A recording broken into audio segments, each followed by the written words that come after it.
ఏడవకే అమ్మమ్మ, చెంపల కంటిన గంధందా పోవును.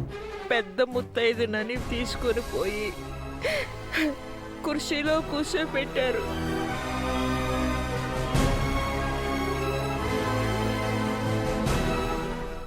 పాద పూజని చెప్పి రాసినంతసేపు పసుపు రాసి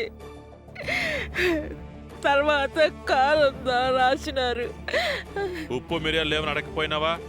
పసుపు పాలన గురించి మాట్లాడుతున్నారు గాని ఆ పెండ్లిగాని రాణి అన్న మాటలు అసలు పట్టించుకోరే. ఎప్పుడు ఇప్పుడిదా ప్రమిళ గారి గురించి తెలిసిందే కదా మామ. దాన్ని గారు అంటావేమిటి? పులిగోరు కన్నా ప్రమాదమైనది. ఆ మాటలే రగ్గినట్టుంటాయి నాకు. అవమానంగా జరిగినది. దొడ్డు మనసు చేసుకొని ముందుకు పోవడమే. నువ్వు ముందుకు పో, మేము బట్టలు సామాన్లు తీసుకుని వెనక నుండి వస్తాం.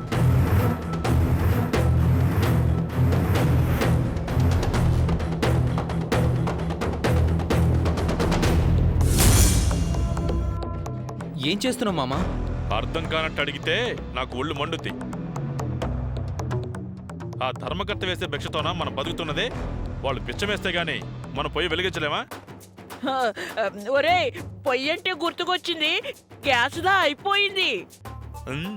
పొయ్యి గంగలో దూకు, ఈదుకుంటూ కైలాసాన్ని చేరుకుంటాం.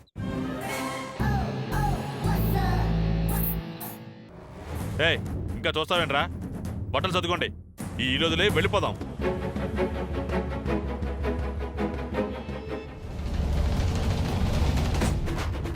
నేనుదా పైకి పోలేదురా, ఇంట్లోంచి పోతారే. తాత, మర్యాదదా పోయిందని మనుషులే పోతారట్రా. నువ్వు గంట కొట్టి హారతిచ్చుకుంటూ ఉండు. అక్కడ అమ్మనే అవమానించారు చూసావా? అదేమన్నా 16 ఏళ్ల పడుచు పిల్ల అవమానంతో కుంగిపోవటానికి? పెద్దవాళ్ళు ఏదో 4 మాటలదా అంటారు. తుండుగుడ్డ ఉన్నదెందుకు? దులుపుకోవటానికే కదా. ఒరే నంబి, కోపంతో బయటకు పోతే బతకటానికి ఎన్నో వేషాలుదా వెయ్యాలి. ఆ లింగాన్ని వదిలి పని కోసం ఎవరిని అడుగుతావురా? మీరెవరో పని చేయనక్కర్లేదు. బండలు మోస్తాను, మట్టి కుప్పలు ఎత్తుతాను. బండవేధవ. రేయ్, నీకు ఆవేశందా జాస్తి. బలవంతుడి కన్నామన్న భయమే మాకు ఎక్కువగా ఉన్నది. నువ్వెన్నైనా చెప్పప్పా, మేము ఉండం. సత్యవల్లి, చూస్తామే, పుస్తకాలు సర్దుకో.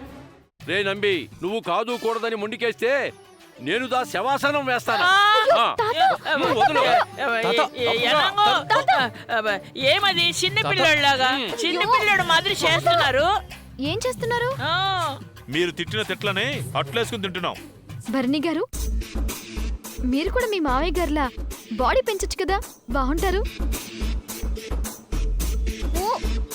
నువ్వెందుకు వచ్చావే తల్లి? ఉండవే వల్లి, మనసులో మాటల్ని కక్కనివ్వు. తాతగారు, ఇలా పడుకున్నారేంటండి?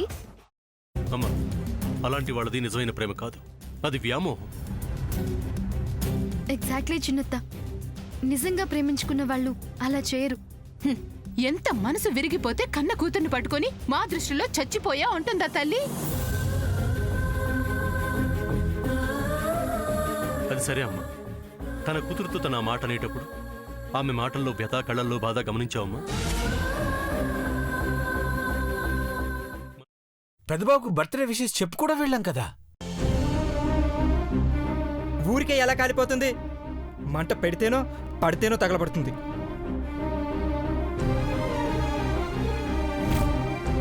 కరెక్ట్ చిన్నబాబు, నీకొచ్చినట్టే నాకు డౌట్ వచ్చింది. పార్వతే షర్టును తగలబెట్టిందనుకుంటా.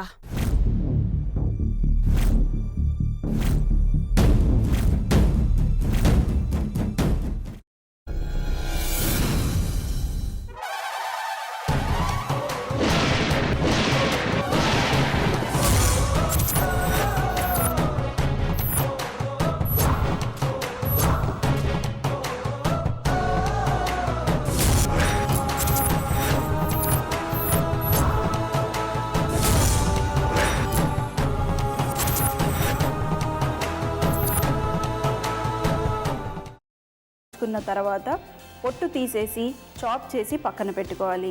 ఒక ప్యాన్లో కొద్దిగా నూనె వేడి చేసి అందులో ఆవాలు, మినప్పప్పు, శనగపప్పు, కరివేపాకు, సన్నగా తరిగి పెట్టుకున్న ఉల్లిపాయలు వేసుకుని 1 నిమిషం పాటు వేయించుకోవాలి. ఆ తర్వాత కాల్చి కట్ చేసి పెట్టుకున్న వంకాయని కూడా అందులో వేసుకుని బాగా మిక్స్ చేసి బౌల్లోకి ట్రాన్స్ఫర్ చేసుకుని అందులో తగినంత చిక్కటి పెరుగు లేదా పల్చటి పెరుగు వేసుకుని మిక్స్ చేసి అన్నంతో కానివ్వండి, చపాతీతో కానివ్వండి సర్వ్ చేసినా చాలా బాగుంటుంది.